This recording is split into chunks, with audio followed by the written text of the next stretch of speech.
Hey, what's up there, YouTubers? It's me again, Brian, aka Gamer55551, and I am back with a My 2 Cent video for this week, for the week of April 25th to May 1st, where I take a look at some of the stories that caught my attention and give you my thoughts and my opinion about them. No video game review for this week and all that stuff. A little bit of a break, though. I just do some odds and ends here and there, though obviously those are important too and all that. And before I get into the story, I'm sure, although I don't usually talk about other YouTubers and I kind of stay away from it, though, it's sort of weird what we're seeing with the situation with two of them, or at least two like folks like Crap Gamer and DSP Gaming. The situation with Crap Gamer just seemed weird as sort of like a feud with Rich from Review Tech USA that later exploded, that got Griffin Gaming involved and all that. So, but then again, this is the same guy who basically tweeted to Phil Spencer that he wasn't going to buy Quantum Break because it was coming to the PC, which, say what you will, if Microsoft owns the right to that IP, if they want to bring it to the PC, that's their call. As for DSP, I'm sure most of you have heard of him every once in a while, especially with some of his videos, even some of them put up by people who may not be a fan of him. Well, supposedly the whole story goes that he got banned from Twitch because he violated a policy, basically with that Twitch owns rights to your stream or video for 24 hours before you could post it up on YouTube or something like that. I don't know the whole details. I don't use Twitch or anything like that, but assuming that's all true, it's going to be interesting to see what kind of situation he is going to, how this is all going to turn out for him and all. But let's just say, and he's, of course, I've seen videos of him saying he's blaming his detractors and all that, you know. You know what, either way, it's just sort of an odd situation to see these two individuals sort of like gain some attention, though, to a certain degree. So it's just sort of odd in a way. But anyway, though, we got, moving on to that part, though, anyway, we got 4 stories to cover, including both Sony and Microsoft releasing their financial report, particularly with both specifically regarding the PS5 and Xbox Series S and X. We got a report about sales for Neir Replicant, supposedly in the UK, though, and we had also the Monster Hunter April digital event that happened, though, that focused on Monster Hunter Rise and Monster Hunter Stories 2. But before we get started, we'll do what I like to call the quick My 2 Cent stories that kind of caught my attention, but I'm not going to go into a huge amount of details, though. We'll start off with the first one, and this one has to do with the fact that apparently the 2 games from the entry of the Earth Defense Force, or EDF, will be making their way onto the Switch later this year. Supposedly, they'll be based off the ones that were released on the Vita at this time, and supposedly another entry is coming to is going to be released. No word if that's coming to Nintendo Switch or not. I played, I think, one of them on the PS4. I mean, they're sort of guilty pleasures. There's way over the top and all that stuff, but still enjoyable nevertheless. And if they want to bring those over, along with maybe the one from the PS4 or other entries, hey, fine with me, though. We also learned that the Apple Arcade game, Fantasian, the dioramas that were developed to make this game and all, which look pretty impressive, don't get me wrong. Apparently, though, there's no plans to, put them in a museum at this time, and that supposedly next year they are going to be destroyed or something like that, which, if that's true, I think it's a little bit unfortunate to hear something like that, though, because I do think something like those dioramas could be used in a museum and all, especially given how much work Mistwalker went into this, making these dioramas to develop this game, though. But it is what it is. We also learned that there is an update for Super Mario Party, which is now have the ability to play online, although it's supposedly there are certain games you could do with or without. Certain games that could be played online, certain games that couldn't be.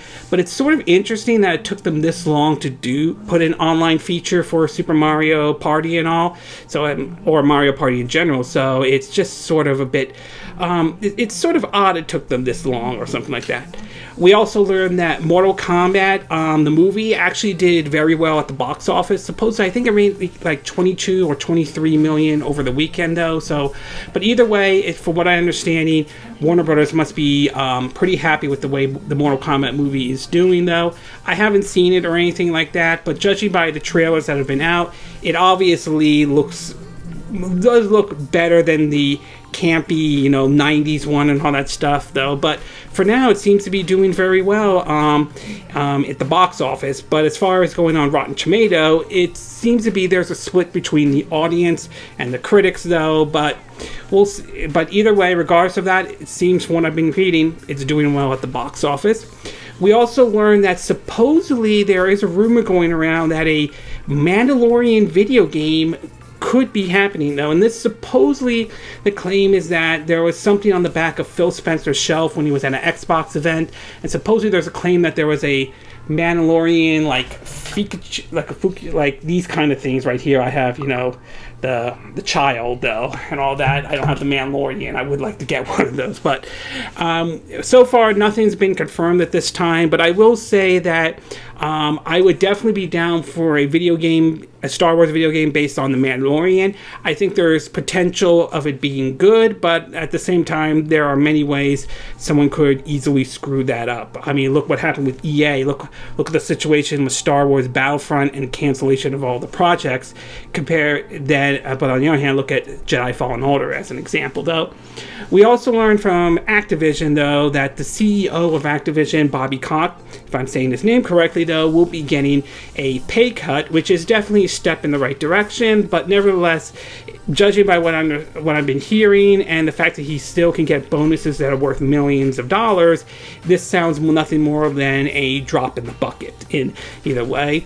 And last but not least, we're also learning that Toys for Bot is basically being called to help out with Call of Duty, as pretty much all of Activision Studios are working on it, though. This came as the claim is that Crash Bandicoot 4, It's About Time, didn't sell very well, despite it moving up on the charts, not to mention giving this supposedly the Switch version, along with like the PS5 and Xbox Series X and X, definitely helped. Although a spokesperson from Activision is claiming that they are not abandoning Crash Bandicoot or anything like that. But we've heard reports of layoffs from Toys for Bots and all that. Toys for Bob, though. So it's just something tells me that there's a very good chance we probably won't see another Crash game for a while, which is unfortunate because obviously Activision's putting all their eggs in a basket, which is basically Call of Duty. So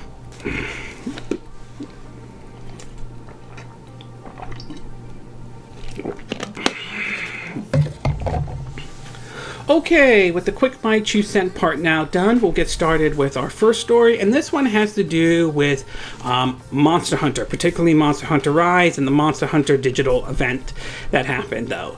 Now, since its release in March, though, I believe it was near the end of March, Monster Hunter Rise has certainly been a very big success for Capcom, though.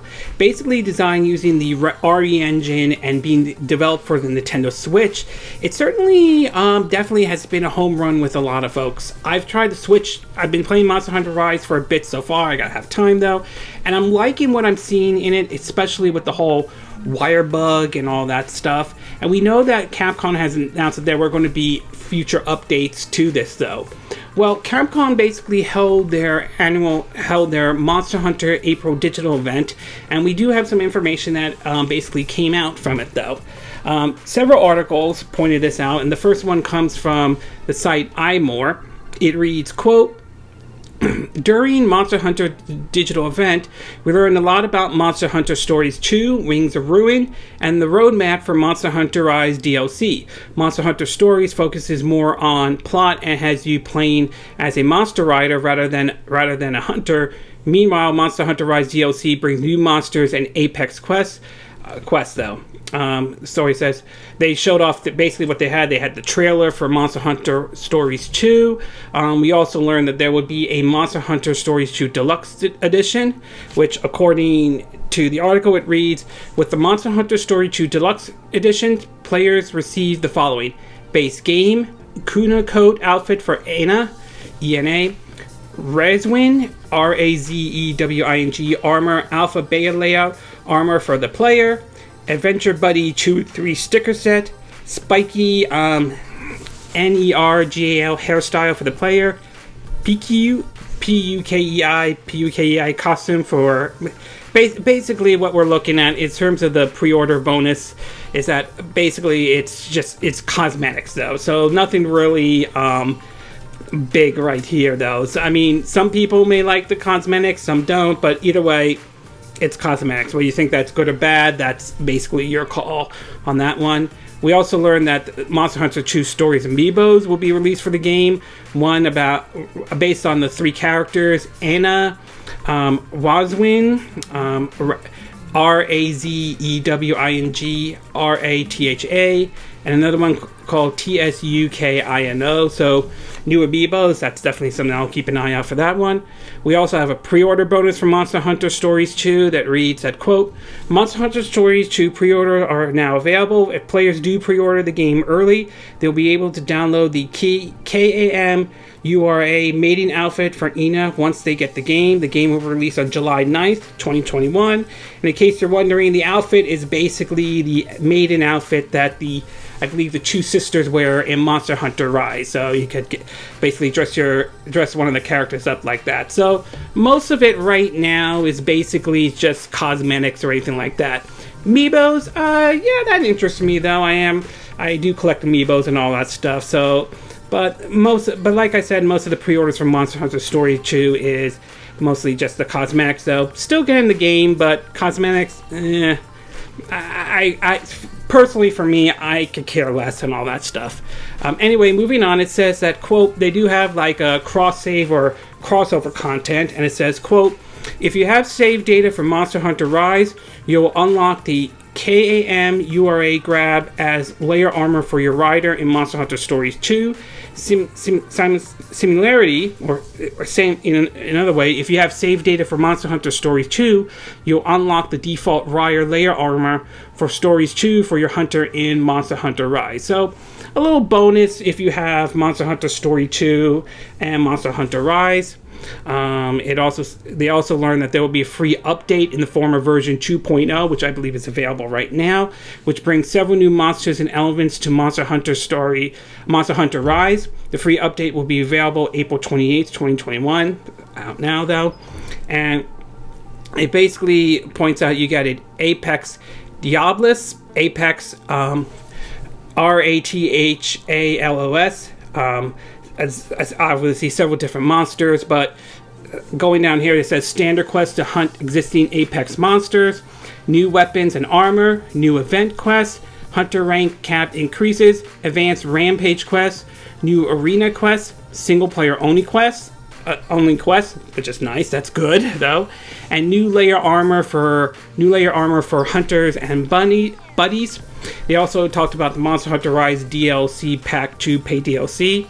The article reads that, quote, we learned that several existing new things will come with paid DLC. It's available in a value bundle on the Nintendo eShop called Monster Hunter Rise DLC Pack for $29.99, $30 to be exact. For one thing, you can get a free character editor voucher from the Nintendo eShop to change your character's appearance. Note that this does not allow you to change your hunter's name or change your change the look of your buddy though. So but judging by what the paid content is, basically it's just, you know, for what I understand, it does look like it's just nothing more than cosmetics though. So it's $30. Whether you think it's worth it or not, that's your call though. I don't think it is, but I mean, that's just me though. That's just how I see it though, to be exact. As far as the roadmap, they said that the roadmap that Monster Hunter Rise version 3.0 will go live at the end of May and will include several new monsters and a new ending for the game. They'll learn more as we get closer to the release date, though. So basically, as far as basically this event goes, though, it wasn't bad or anything like that. From what I've read, I didn't get a chance to watch it, which is unfortunate, though. I'll try to get to watch it, though. But I will say the big one for me is Monster Hunter Stories 2. I never played the original one on the Nintendo 3DS, so I'm definitely looking forward to playing this one, though. I will say most of the announcements they've made at this, I'm not a big fan of the whole cosmetic thing, so I really could care less about that. But the new single-player quest for Monster Hunter Rise definitely has caught my attention. So that certainly is a good thing. And obviously, Capcom is doing a better job with this roadmap, regardless of whether you agree with what they announced or not, than say what we've seen with other companies with their roadmaps. Of course, a lot of their games have gotten off to a bad start. And last but not least, with Monster Hunter Rise, speaking of which, it turns out it has definitely become very successful for Capcom, as it's become the best-selling single-platform game. According to the article from Nintendo Life, it reads, "Earlier today, we shared news that Monster Hunter Rise has hit another major milestone by shipping a whopping 6 million units in a single month.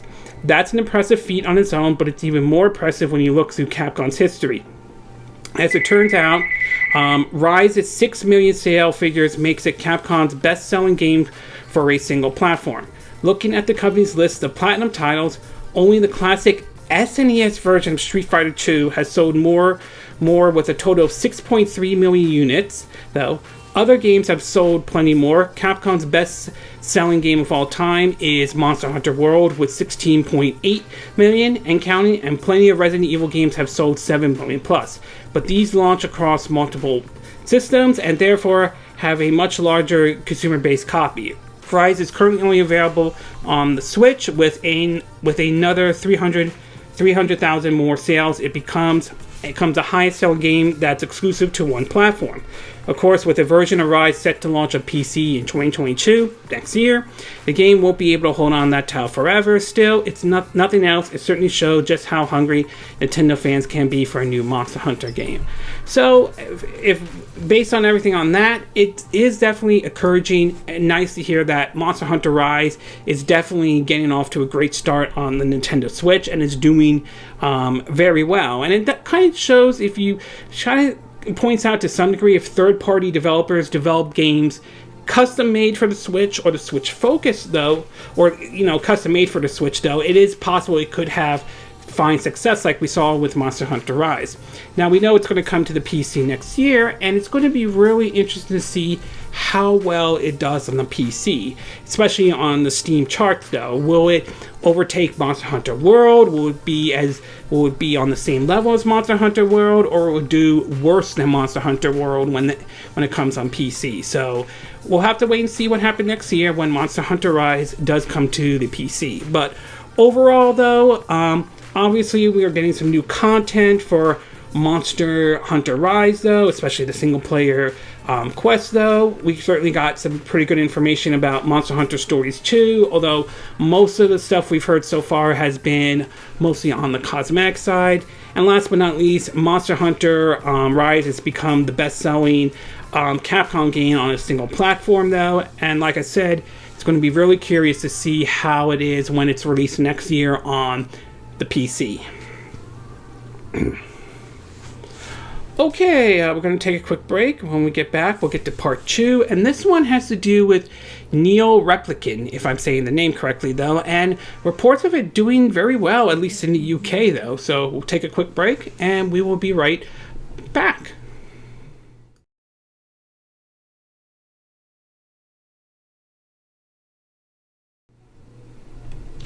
Okay, and we are back with part 2 of our My 2 Cent video, and for this one, I'm going to be talking about Neir Replicant, or Replica. Apologize, I'm not saying the name correctly, though. So, as some of you are aware, last week, though, Square Enix released what essentially was somewhat of a remaster of the original Nier that was released back in 2010, though. It was a series that really didn't gain didn't really gain attention until the 2017 release of Nier Automata, Nier Automata, if I'm saying the name correctly, that was developed by Platinum Games, though. And that one really kind of exploded and did very well for Square Enix, not to mention, especially for Platinum, considering that supposedly that game helped save Platinum and all that stuff. So it was kind of interesting to hear that Square Enix, given the success of Nier Automata, decided that they were going to at least somewhat remaster the first Nier game and bring that over to the current systems and all that stuff. And apparently it seems as though that may have paid off, because it seems to be getting off to a good start, at least in the UK to be exact. According to Destructoid, it reads that, quote, "It looks like Square Enix wishful remastered Neir Replicant is getting set to break a hell of a lot of new hearts, as the updated RPG was the best-selling physical release in Britain last week, debuting at #1 in the UK charts. It should be noted that existing within any post-apocalyptic universe is a setup for living in present-day England, which may or may not have contributed to the fantasy adventure sales. Despite hitting the top spot, Neir Replicant launch sales are only 50% of the sales enjoyed by Nier Automata back in 2017. Still, it's nice to see a little difference in the spotlight. Elsewhere on the charts, Capcom's Monster Hunter Rise slips out of the top 10 for the first time since launch, while fellow Switch release Animal Crossing New Horizons, Super Mario 3D World plus Bowser Fury, Mario Kart 8 Deluxe, and Ring Fit Adventure continues to enjoy a week-on-week sale. People are still buying the console edition of CD Projekt Red's Cyberpunk 2077, which enjoyed a second week back in the top 10. Sega's latest entry in the Football Manager series, always popular release in Brightly, joins the top 10 at number 8. As a niche PC release, this should go some ways toward demonstrating how quiet the UK physical sales scenes is right now. Both Sony's Returnal and Nintendo's new Pokemon Snap are going to just SASHAY come launch. So obviously it's #1 this week, though, and it's going to be interesting to see where it's placed next week, though. It's possible it could get dethroned and all that, but either way, it's very nice to see that the game is doing very well in the UK, though. It's going to be really interesting to see where it's placed when we get the NPD results are in. I'm hoping the game does well enough, though, because if it does, it could maybe convince Square Enix to consider maybe we should take this series maybe a bit more seriously. Maybe we should consider, doing a third Nier game, to be exact. So it's very nice to see that it's doing very well, and it's sort of interesting that even the creator of Nier wasn't sure that the game was going to do well and thought the sales for Automata was sort of a fluke. In an article posted to Game Rant, it reads that, quote, "Yoko Taro, the enigmatic director and writer behind the Nier franchise, apparently believed the success of Nier Automata was a fluke and has told Square Enix not to expect the same success for the recently released Neir Replicant. Though the comments seem to be somewhat of a joke given the positive reviews of Replicant thus far, there may be some truth to his words. Nier and its prequel franchise, Drakengard, if I'm saying the name correctly, were niche titles when they first released, and while loved by fans, the series didn't find mainstream success until the release of Nier Automata in 2017. While being part of the same franchise and canon, Nier Automata and Neir Replicant have few similarities and are only thinly connected narratively, though. These comments come from Square Enix blog posts that featured messages from Taro and Neir Replicant producers, which were originally sent out to game reviews. In a statement, Taro said he had been skeptic of Square Enix enthusiasm for Neir Replicant's success. He writes, "Automata's selling was a fluke, and all my other stuff have hardly sold anything worthy of note. It is true that Nier Automata sales really exceeded expectation, and it was both a critical and commercial success, making it by far the most successful project Taro has developed. It is clear from this that Taro doesn't believe his games are popular despite a dedicated fan base excited for his next project. The director and producer has his own way of seeing the world, which can be seen in his explanation of Neir Replicant's full title. He said the reason behind a lot of decisions that we want to make a game he thinks are cool, yet despite his self DEP RECATING jokes, Taro is one of the industry's most interesting creators, and his work in gaming is his work is gaining more attention with each new project, though. So apparently it seems that he wasn't sure his games like Nier Automata or Neir Replicant was going to be like a success or anything like that. And that might be true, though, that these titles don't have the kind of attention the way, like, say, a Final Fantasy title does. But given that they are doing very well, I mean, it could leave the door open to maybe they could do a remake of the series, the Dragon. What is that series called again? I apologize if I'm not saying the name correctly, though. The Dragon Guard game, DRAKENGARD. Maybe that will convince Square Enix to maybe remake those games, though, for people who maybe have missed out on the first time. And given how successful the Nier series, as I mentioned earlier, so far has gotten, perhaps this opens the door to maybe a third Nier game. Maybe they will do another entry into it. Time will tell if that happens or not, but it seems to be the series is getting off. Seems to be that the latest entry, though a prequel to Automata, though, seems to be getting off to a good start. One last thing to point out, though, is that apparently those who have a PS5 or Xbox Series S and X, though, or S and X, apparently there seems to be depending on which system you play it on, there may be some differences, though. According to an article from WCCF Tech, it reads basically this: all versions in backwards compatibility mode. That means the settings are limited to the old gen versions. PS5 version runs at 1080p resolution. Xbox Series S and Series X runs at 792p, that's the Series S, and 1440p, that's the Series X. The frame rate remains at a stable 60 frames per second, which is nice. The ANISOTROPIC filter is higher in the Xbox version, though. The loading times are faster in the Xbox version. The draw distance is greater in the Xbox version. Shadows are superior in the PS5 and Xbox Series X compared to the S. So basically, the thing to take away from that is that all versions are running at 60 frames per second.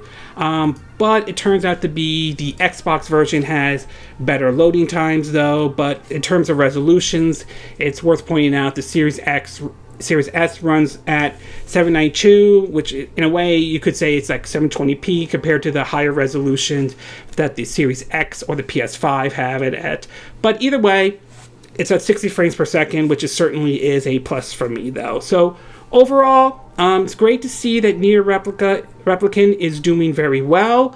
We'll see how it does on the NPD charts, but I'm hoping this opens the door to hopefully a third entry into the series. Okay, we're going to take a quick break. When we get back, we'll get to part 3, and this one has to do with Microsoft and their release of terms of where things stand with the Xbox Series X and S. So we'll take a quick break, and we will be right back.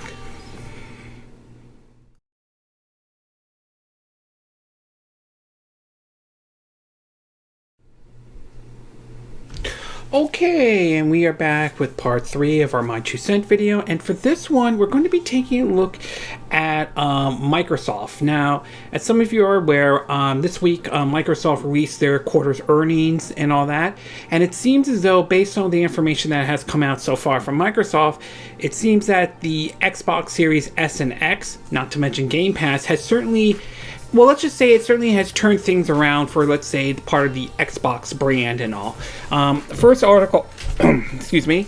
The first article comes from basically Jeff Grubbs from GameBeats, and again, links are in the description to be exact. I forgot to mention that earlier, sorry. It reads that, quote, Microsoft's gaming division helped contribute a significant boost to its revenue during its fiscal quarter 2021, third fiscal quarter 2021 earnings report today. Xbox hardware revenues jumped to 232% year over year as consumers rushed to pick up an Xbox Series S, X, and X consoles. These new systems, of course, not available until Microsoft's second quarter, but even in more direct comparison, Microsoft is seeing noticeable gaming growth. Xbox overall revenue increased 50% year over year. Software and service, meanwhile, were up 34% compared to third quarter 2020. It reads that, quote, Xbox content and service revenues grew 34%, driven by strength from third-party titles, Xbox Game Pass subscription, and first-party titles, reads Microsoft's earnings report. And while Microsoft wants to sell Xbox systems, the company is much more focused on the money it's getting from service. Creating an ecosystem where people want to spend money on digital games is lucrative. While first-party releases are a big part of that, Microsoft is also getting a cut of games and microtransactions. Love it or hate it, it sells on the stores. So the ongoing success of free-to-play games like Rocket League, Fortnite, and Call of Duty Warzone are all part of Microsoft's growth. Xbox Game Pass is central to this strategy, and the company highlighted that service as one of the standout reasons for its growth. Game Pass is at 23 million users according to Windows Central, and I've heard similar numbers, and that growth should accelerate as Microsoft launches more games onto Game Pass, like Halo Infinite, pending there's no major delay on that game, later this year. So obviously, Microsoft is definitely in a very good spot at this moment, though. The Xbox Series S and X seem to be taking off very well for Microsoft, though, but obviously the big money maker right there is Game Pass, and that has really exploded, though, especially with a lot of the games coming onto it, including games like Outrider, which controversial to some degree, as some people are having issues with the game launching, but being on Game Pass may have benefited it a lot. So it's really doing very well. In fact, a tweet from Daniel Ahmed, AHAMD, cited especially similar to stuff that was on GameBeat though, that Jeff Grubb reported, which is basically, its gaming revenue is up 3.53 billion dollars though. Service is up 34% year over year. It reads that, quote, that Xbox hardware is up to 232% year over year due to Series X and X demands, and favorable compared to last year, though. He also concluded with several other stuff. He said that, quote, on the tweet that he said, this will be the best first quarter fiscal year, third quarter for Microsoft's gaming division since they started breaking out numbers about 6 years ago. Hardware growth primarily due to the launch of the Xbox Series X and S, which wasn't a factor last year. Game Pass continues to grow, and he concludes with the tweet that says, also, I think it's worth noting that even with the Xbox Series X and S launch, content and service revenue is still around 80% of the total Xbox gaming revenue. Xbox continues to push Game Pass as the main entry point into the ecosystem, with consoles just one of many hardware options. So obviously, no matter what, though, it seems to be the big for Microsoft. It's still pushing, Game Pass. That's the big thing that's pushing for that, and of course xCloud and all that. But even so, it's nice to hear that the Xbox Series X and S is doing well for Microsoft, certainly better than what we've seen with, say, like the Xbox One when that launched and the debacle of a mess that created, to be exact. So it's certainly nice that we're seeing the Xbox brand in a better position now than it was during the Xbox One era. Whether Microsoft can continue to maintain that, position, though, remains to be seen, though. And as long as Game Pass is doing very well for Microsoft, they're going to continue using it. Also, it's pretty amazing to see how Phil Spencer, in a way, was able to kind of turn things around for Microsoft from what was going on with Xbox One to where they are currently right now. So overall, it seems Microsoft seems to be off to a good start with the Xbox Series X and S, and Game Pass continues to do very well for them, and they're going to try to keep that momentum going as long as they can, though.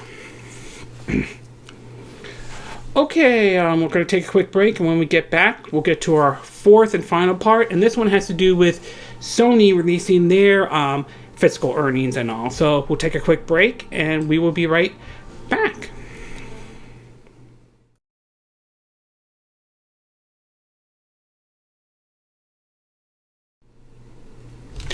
Okay, and we are back with our fourth and final part of our My 2 Cent video. And for this one, we're going to be taking a look at now Sony. Now, last video we showed off Microsoft and their fiscal earning, and now we're going to be showing off basically, or be talking about Sony, as they just recently released their fiscal earning, and it looks as though, despite the PS5 being a system that's very hard to find at this time, believe me, I've been having troubles trying to even find one and all that, though it seems to be that the PS5 is certainly doing very well, basically, for Sony right now. In an article by WCCF Tech, the headline reads that PS5 sales surpassed 7.8 million worldwide, outpacing PS4's initial sales 3.3 million units shipped during the first 3 months of 2021. An article reads that, quote, PS5 sales have surpassed 7.8 million globally since the console launched back in November of last year, Sony has announced.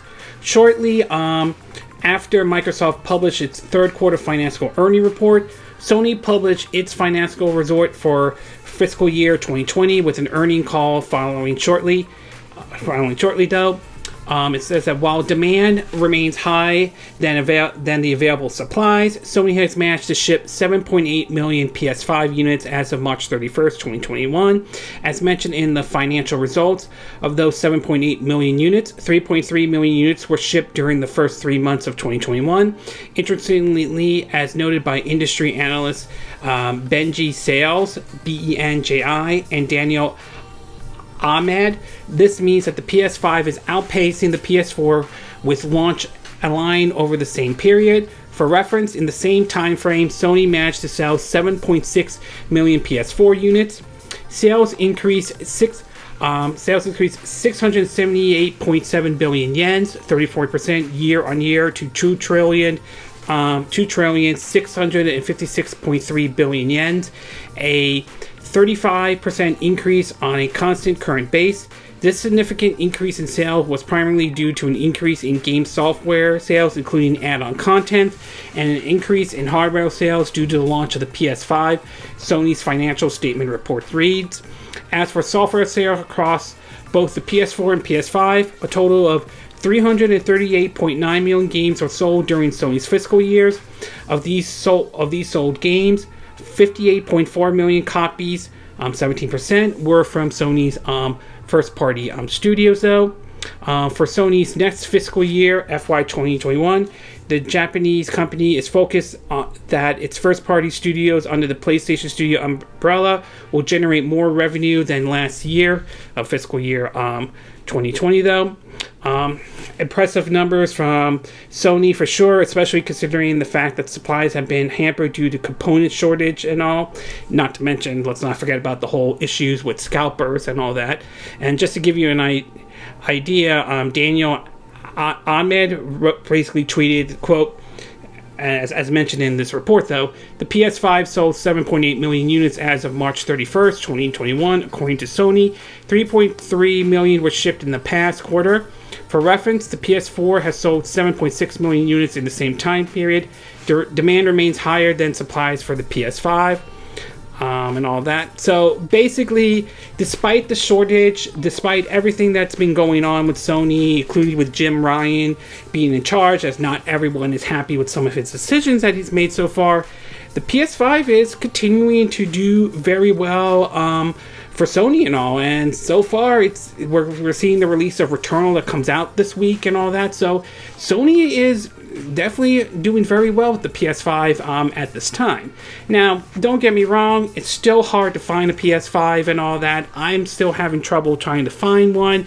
Some of that is the scalper, some of it is with the component shortage that, with courtesy of COVID-19, really has thrown everything off. So it's still a struggle trying to find basically a PS5 and all that. But despite that though, regardless of how you feel, regardless of whether you found a PS5 or not, regardless of how you feel about Jim Ryan in charge of Sony itself though, it seems the PS5 is continuing to sell very well for that company, and they're going to continue on with where things stand right now. Now, it's going to be interesting to see how they respond going forward, especially with Game Pass doing very well, whether or not they shake things up with PlayStation Plus or not. So it's really going to be very interesting down the road, basically when, the next fiscal quarter report comes in. But overall, Sony's in a very good spot, much like with Microsoft though, and although we haven't yet heard from Nintendo yet, supposedly we'll hear from them next week, it seems they're in a good spot too. So overall, very good for Sony. PS5 is still continuing to sell very well for them, so they're happy about that. Finding an actual PS5, that's a completely different story though. Okay, this concludes this My 2 Cent video for this week. And again, these are my opinion. What are yours? What are your thoughts about the Monster Hunter digital event? Did you get a chance to watch the digital event? Did you like what they showed at the digital event? Or did you not like what they showed? Does this make you hype for Monster Hunter Stories 2 or the upcoming content for Monster Hunter Rise? What are your thoughts about Neir, if I'm saying the name correctly, Replicant, getting off as being the #1 best-selling game in the UK, at least for this week, though? Do you think this is a sign to indicate that basically it could do well in the NPD charts? Do you think this is a sign to indicate we could see another entry in the Nier series going forward by any chance? What are your thoughts about Microsoft's fiscal earnings? Do you think this is an indication that the Xbox Series X and S are doing very well for Microsoft? Do you indicate that Game Pass is doing very well for them? Do you see Game Pass growing? And do you think once Halo Infinite comes out, games like that, do you think you could see Game Pass sort of explode or anything like that, like get new people and all that stuff into it? And what are your thoughts about Sony and their fiscal report? You pleased to see that the PS5 is doing very well despite the components and trying to find the system and all that stuff though? Do you think Sony will try to respond to Microsoft's Game Pass in any way though? Do you think Sony can keep that momentum going with the PS5? Same with Microsoft with Xbox Series S and X. Do you agree with what I said in this video? Do you disagree? Do you have a difference of opinion? As always, sound off on the comment section below. Let me know what you think. So if you're watching this on YouTube. And if you like this video, I hope you hit the like button. I would appreciate it. And I hope you do subscribe to my YouTube channel. If you do, make sure you hit the bell icon for notifications of any new videos I put up. Also, feel free to share this video if you want to, and feel free to donate to my channel if you like. You can do it through PayPal me or Patreon. Links will be in the description of this YouTube video. And I will see you again next time when I do another video. Hopefully that'll be soon. Until then, from Southern California, wish you all a good day then. Bye!